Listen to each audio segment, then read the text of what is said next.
Our first speaker is Inés Ixierda, who is a mestiza interdisciplinary artist, media maker, anti-imperialist cultural worker, and organizer living on occupied Ohlone land in the San Francisco Bay Area.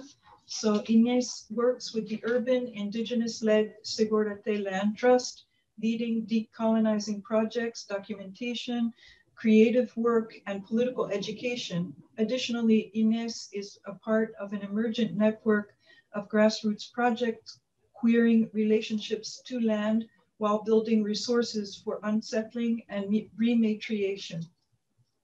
Please welcome Inés. We will now split the screen because we have a PowerPoint.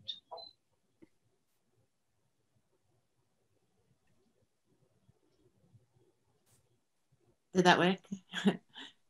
Thank you so much for that introduction, Paula, and thank you to all the organizers and everyone joining us today. Very honored to be here, especially around this topic. Something that has been a part of my life for a while in different ways, these overlapping communities of being a queer person of diaspora and a person of indigenous descent, working with the tribe whose land I'm on.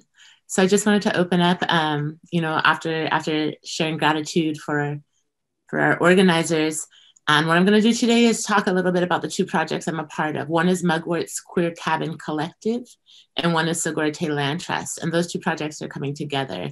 So this is one of the first times I'll be sharing. Thank you guys so much for your patience. And the first thing I want to do is read some of the responses from our collective around the question, why queer land? So this is if you guys can see a little clip of a piece of this land. Why queer land? The dream of a place and belonging and safety for all of our queer and non-binary and two-spirit people. The dream of being in nature, to be able to kneel on the earth and not have to look over your shoulder. To be able to lay your dissident body bare under the sun and just relax. The dream of queer autonomy and self-sufficiency. The dream of being able to see the stars at night. The dream of dignity in how we live and the possibility of being somewhere where you can just be. So opening up, I want to just talk a little bit about Mugwort's Cabin. And Mugwort's is a magical queer and trans Black and Indigenous people of color centered cabin and retreat space in Granville, California that's shared in a closed network. Right now, just trying to figure out, it's a very emergent project, so it's not like online, anyone can go there. But what this project is trying to figure out is how do we use this resource of this cabin, which was a part of someone's wealth redistribution. So there was a woman who's a herbalist, she's a healer, and she came into wealth through her mother's marriage. And part of her life's work is redistributing that wealth. And one of the things she did was buy this cabin with the idea that it would contribute to the healing of queer organizers in the Bay Area. People that need to, people on the front lines, trying to get people in the houses, supporting our trans sisters, supporting decarceration and abolition movement, don't have a place to go sometimes, right? So here's a picture of part of our collective. And, let's see here. So this is kind of like, none of us have had things like vacations in our organizing. So it's a two-part thing of this project was thinking of how do we build this kind of self-care and rest into our movement, right?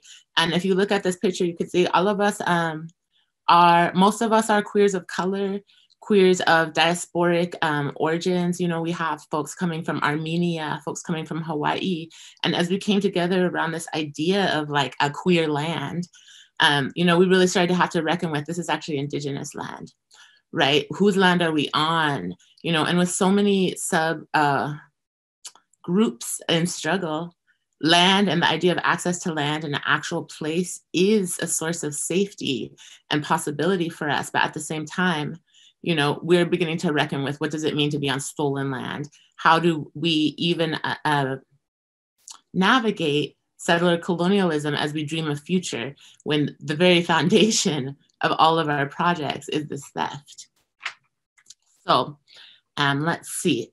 around the time we started talking about this, you know, we were doing study groups. We were reading things like Decolonization is Not a Metaphor by Eve Tuck and Kei Wen Yang. And, you know, they really encourage us to go beyond metaphor, to say, you know, decolonization is not just, you know, something that we talk about to improve our societies. It's actually about land. You know, it's actually, there's some specific steps. So for a lot of us who have approached decolonization, let me speak for myself as a mestiza, mixed person, whose queerness has kind of been a barrier to accessing my cultural background, my indigeneity, because of homophobia, colonialism, all of those things.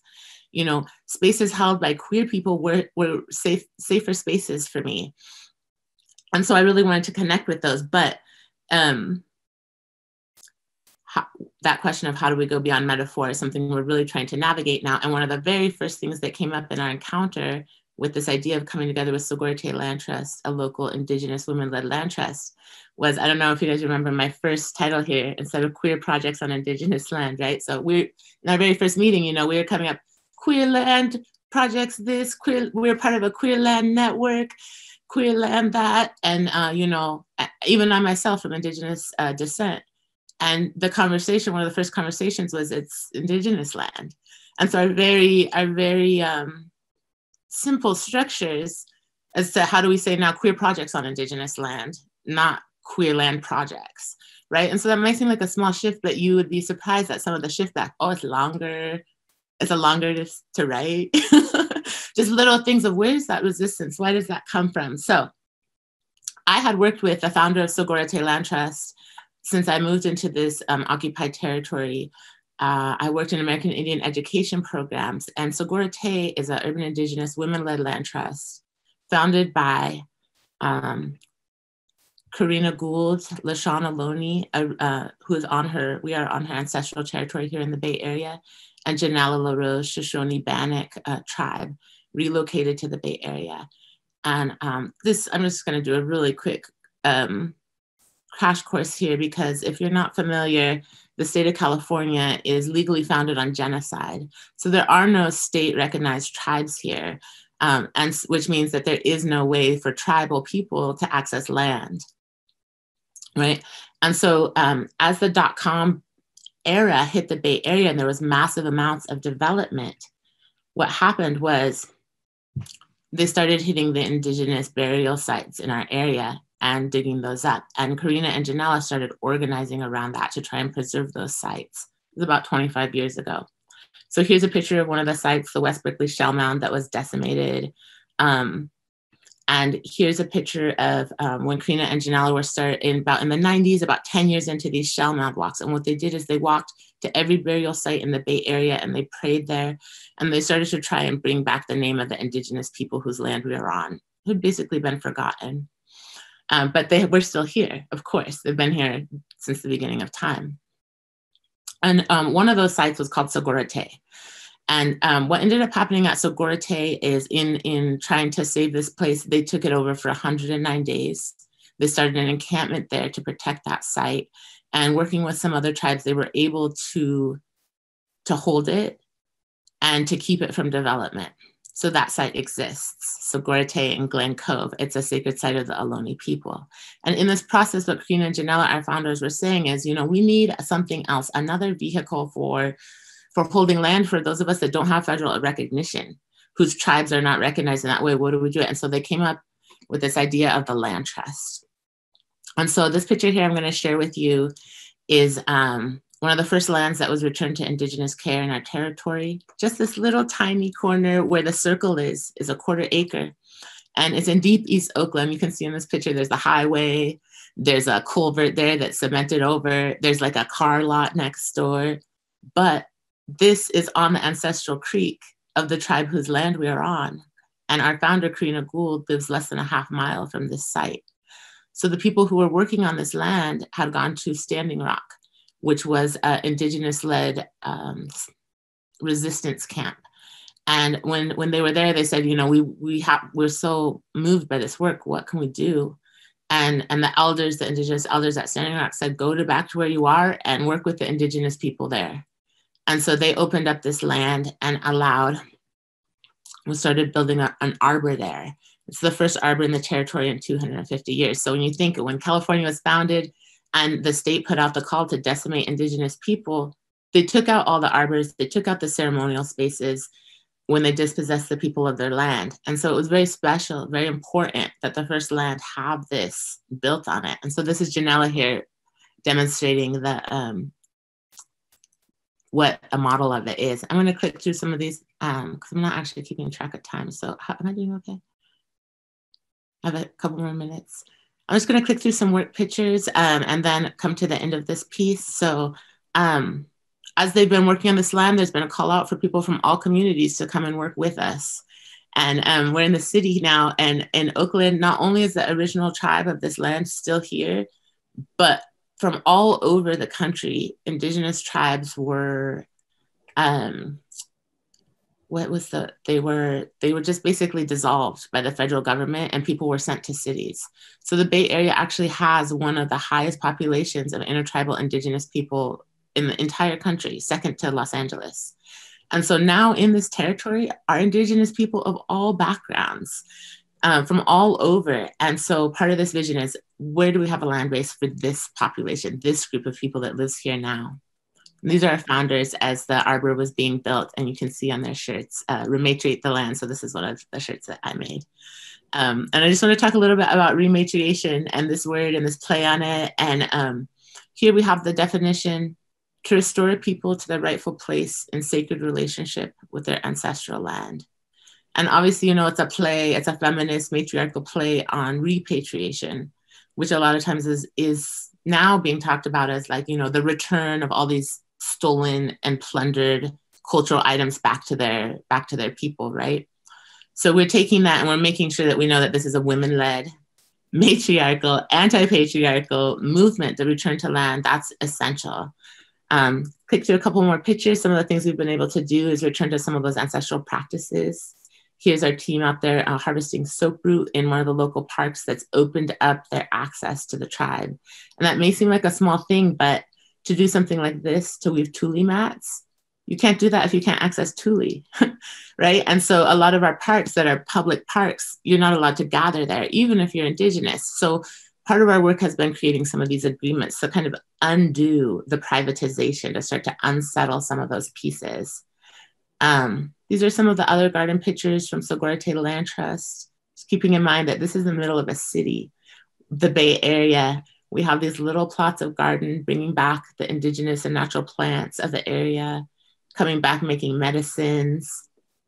This is an emergency response hub with solar power, water, emergency supplies, because the parts of the city that we're in, there's nothing like that there.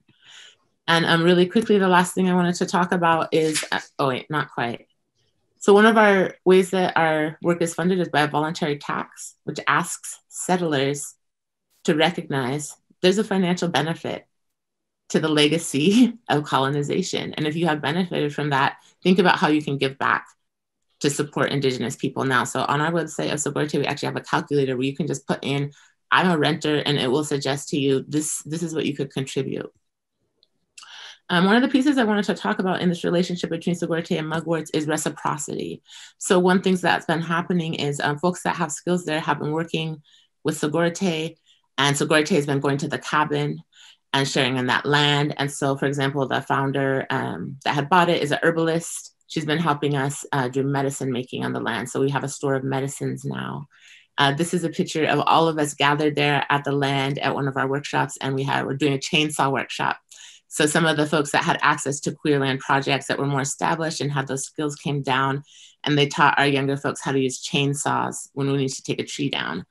And we're part of these conversations, these emergent conversations throughout Northern California of a different way of trying to relate to land, right? So here's Mugwort's Queer Cabin. What else is going on here? Who's doing food justice? What are the queer folks doing? What are the Black and POC and Indigenous-led projects doing? What are their priorities? How can we work together? And so right now Mugworts is talking with Sogorea about how to return the land, to give it over so Sogorea will have it. And that's sort of our conversation right now. We're documenting all of our process, both legally and also just what are the questions we're asking ourselves. And we hope to share that in the future. And Thank you guys so much for listening to this part of this share. Appreciate all of you. Thank you so much, Inés. Thank you so much. They've given us quite a bit to think about, and I look forward to the end of this when we have a chance to speak.